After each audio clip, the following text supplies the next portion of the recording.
Hello Mark, I'm Julia, number 18. I'm a freshman.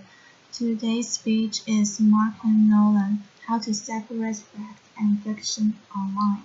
I've been a journalist now since I was about 17, and it's an interesting industry to be in at the moment, because as you all know, there's a huge amount of upheaval going on in media, and most of you probably know this from a business angle, which is that the business model is pretty screwed, and as my grandfather would say, the profits have all been gobbled up by Google.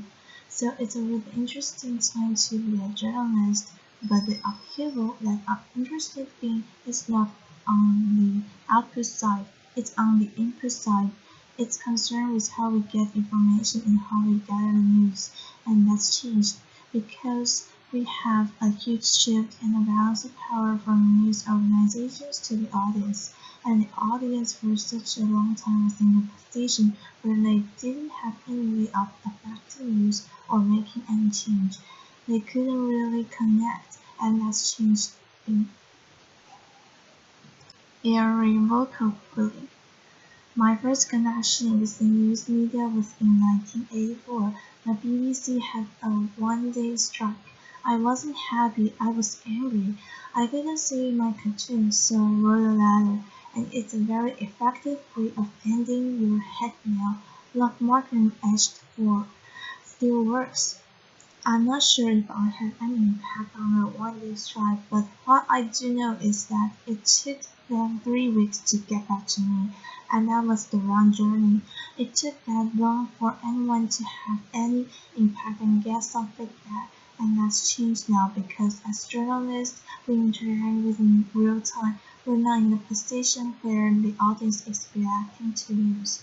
We're reacting to the audience, and we're actually relying on them. They are helping us find the news. They are helping us figure out what is the best angle to take and what is the stuff that they want to hear. So it's a real-time thing. It's much quicker. It's happening on a constant basis, and the journal is always playing catch up. To give an example of how we rely on the audience, on the 5th of September in Costa Rica, an earthquake hit. It was a 7.6 magnitude. It was fairly big. At 60 seconds is the amount of time it took for it to travel 250 kilometers to Managua. So the ground shook in Managua 16 seconds after it hit the epicenter. 30 seconds later, the first message went on to Twitter, and this was someone saying Tumblr, which means earthquake. So 60 seconds was how long it took for a physical earthquake to travel. 30 seconds later, news of the earthquake had traveled all around the world instantly. Everyone in the world, hypothetically, had the potential to know that an earthquake was happening in Managua. And that happened because this one person had a documentary instinct, which was to post the status update, which is what we all do now. So if something happens, we put our status update, or we post the photo, we post the video, and so it goes up into the cloud in a constant stream. And what that means is just constant, huge volumes of data going up. It's actually staggering. And you look at the numbers every minute, there are 72 more hours of video on YouTube, so that every second more than an hour of video gets uploaded. And in photos, Instagram, 58 photos are uploaded to Instagram a second. More than 3,500 photos go up onto Facebook. So by the time I finished talking here, there will be 864 more hours of video on YouTube than there were when I started, and 2.5 million more photos on Facebook and Instagram than when I started. So it's an interesting position to be in as a journalist because we should have access to everything, and even events that happen anywhere in the world, I should be able to know about it pretty much instantaneously, so as it happens for free, and that goes for every single person in this world. The only problem is when you have that much information, you have to find the good stuff. and that can be incredibly difficult when you're dealing with those volumes. And now, nowhere was this brought home more than during Hurricane Sandy. So what you had in Hurricane Sandy was a superstorm, the likes of which we hadn't seen for a long time, hitting the Eiffel capital of the universe laughter, and you got volumes of media like we'd never seen before. And that meant that journalists had to deal with fakes, so we had to deal with all photos that were being reposted. We had to deal with composite images that were emerging, photos from previous stores. We had to deal with images from bills like the day after tomorrow, laughter, and we had to deal with images that were so realistic it was nearly difficult to tell if they were real at all, laughter. But joking aside, there were images like this one from Instagram which was subjected to viewing by journalists. They weren't really sure it was filtered in Instagram. The lighting was questioned. Everything was questioned about it, and it turned out to be true. It was from Avenue C in downtown Manhattan, which was flooded. And the reason that they could tell that it was real was because they could get to the source, and in this case, these guys were New York food bloggers. They were well respected, they were known, so this one wasn't a debunk, it was actually something that they could prove, and that was the job of the journalist. It was filtering all stuff, and you were, instead of going and finding the information and bringing it back to the reader, you were holding back the stuff that was potentially damaging. And finding the source becomes more and more important. Finding a good source and theories for most journalists now go. It's like the de facto real-time newswire if you know how to use it, because there's so much on Twitter. And a good example of how useful it can be, but also how typical was the Egyptian revolution in 2011. As a non-Arabic speaker, as someone who was looking from the outside from Dubai, Twitter list and list of the good sources, people we could establish were credible were really important. And how do you build a list like that from scratch? Well, it can be quite difficult, but you have to know what to look for. This visualization was done by an intelligent academic. He's called Andrew Patterson, and he basically took the Twitter conversation in the terrace square on the day that Hosni Mubarak would eventually resign, and the dots you can see are retweets. So when someone retweets a message, a connection is made between two dots, and the more times the message is retweeted by other people, the more you get to see this nodes. This connection being made, and it's an amazing way of visualizing a conversation, but what you get is hints at who is more interesting and who is worth investigating. And as the conversation grew and grew, it became more and more lively, and eventually you were left with this huge, big, rhythmic nature of this conversation. You could find the notes soon, and then you went and you go, right, I got to investigate these people. These are the ones that are obviously making things. Let's see who they are. Now, in the deluge of information, this is where the real-time web gets really interesting for a journalist like myself, because we have more tools than ever to do that kind of investigation. And when you start digging into the sources, you can go further and further than you ever could before. Sometimes you come across a piece of content that is so compelling you want to use it.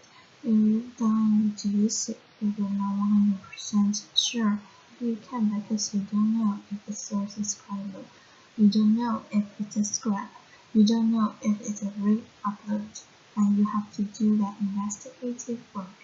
And this video, which I'm going to run through, was one we discovered a couple of weeks ago.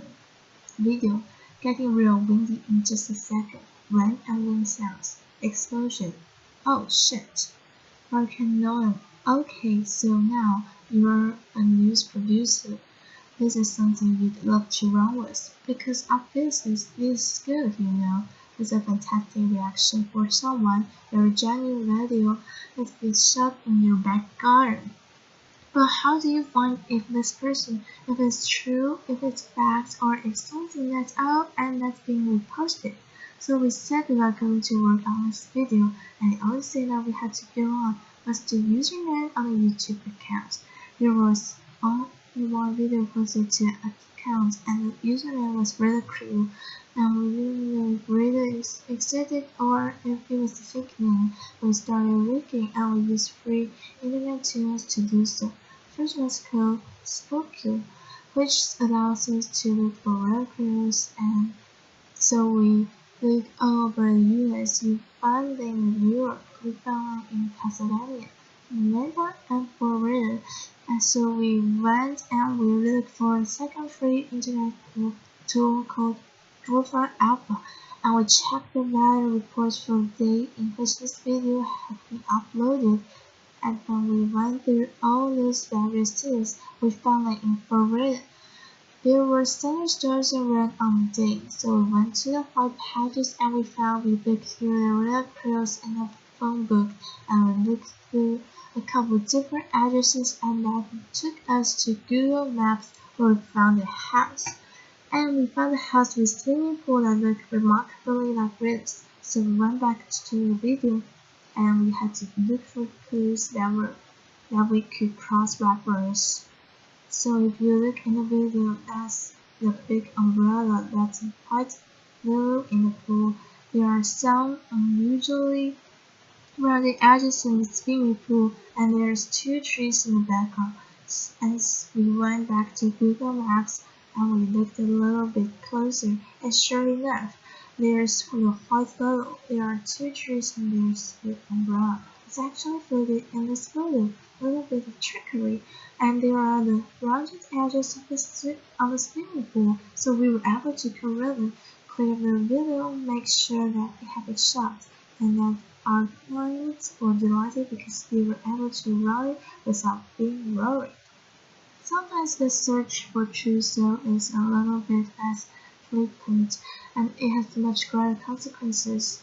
Syria has been really interesting for us because of this. Obviously, a lot of time you're trying to debug stuff that can be potentially war crime evidence, so this is where YouTube actually becomes the most important repository of information about what's going on in the world. So this video, I'm not going to show you the whole thing because it's quite gruesome, but you'll hear some of the sounds. This is from Hammond video shouting, and what this video shows when you watch the whole thing through is bloody bodies being taken out of a pickup truck and thrown off a bridge. The allegations were that these guys were Muslim Brotherhood and they were throwing Syrian army officers' bodies off the bridge, and they were cursing and using blasphemous language, and they were lots of counterclaims about who they were and whether or not they were what the video said it was. So we talked to some sources in Hammond. We have been back and forth with some Twitter, and we asked them about it. And the bridge was interesting to us because it's something we could identify. 3 different sources said 3 different things about the bridge. They said 1, the bridge doesn't exist. Another one said the bridge doesn't exist, but it's not in Hammond, it's somewhere else. And the third one said, I think the bridge does exist, but the dam upstream of the bridge was closed, so the river should actually have been dry. So this doesn't make sense. So that was the only one that gave us a clue. We looked through the video for other clues. We saw distinctly lines which we could use. We looked at the curves. Curves were throwing shadows south, so we could tell the bridge was running east-west across the river. It had black and white curves. As we looked at the river itself, you could see there's a concrete stone on the right side. It's called the blood that spread in the river, so the river is flowing south to north. And what that tells me, And also I see regular brown bridge is at the bottom. On the left-hand side of the bank and the river narrows. So onto Google Maps we go. We start looking through literally every single bridge. We go to the dam that we talked about. We start just literally looking through every time the road crosses river, crossing of the bridges that don't match. We're looking for one that crosses east-west, and we get to Hammer. We get all the way from the dam to Hammer, and there's no bridge. So we go a bit further. We switch to a satellite view, and we find another bridge, and everything starts to line up. The bridge looks like it's crossing the river east to west, so this could be a bridge. And we zoom right in. We start to see that it's got a median, so it's a two-lane bridge, and it's got a black and white curves, and that we saw in the video. And as we click through it, you can see someone's uploaded photos to go with the map, which is very heavy. So we click into the photos, and the photos start showing us more detail that we can cross-reference with the video. The first thing that we see is we see black and white curving, which is handy because we've seen that before. We see the distinctive building that we saw the guy during the body's over, and we keep going through it until we are certain that this is a bridge. So what does that tell me? I've got to go back down to my three sources to look at what they told me. The one who said the bridge didn't exist, the one who said the bridge was in Hammer, and the one guy who said yes, the bridge does exist, but I'm not sure about the water levels. Number 3 is looking at the most truthful of a sudden, and we've been able to find it out using some free internet tools sitting in the cubicle in the office and doodling in this class of 20 minutes, and that's part of the joy of this. Also, the web is running like a torrent. There's too much information there. It's incredibly hard to sift, and getting harder every day if you use it intelligently. You can find incredible information. Given a couple of clues, I can probably find out a lot of things about most of you in the audience that you might not likely find out. But what it tells me is that at a time when there's more disregard about much of information than there ever has been, it's harder to filter. We have got tools. We have free internet tools that allows us help us do this kind of investigation. We have algorithms that are smarter than ever before, and computers that are quicker than ever before. But here's the thing. Algorithms are gross, they are binary, they are yes or no, they are black or white. Truth is never binary. Truth is a value. Truth is emotional, it's fluid, and above all, it's human. No matter how quick we get with computers, no matter how much information we have, you'll never be able to remove the human from the truth-seeking exercise, because in the end, it is a uniquely human trait. Thanks very much. Applause.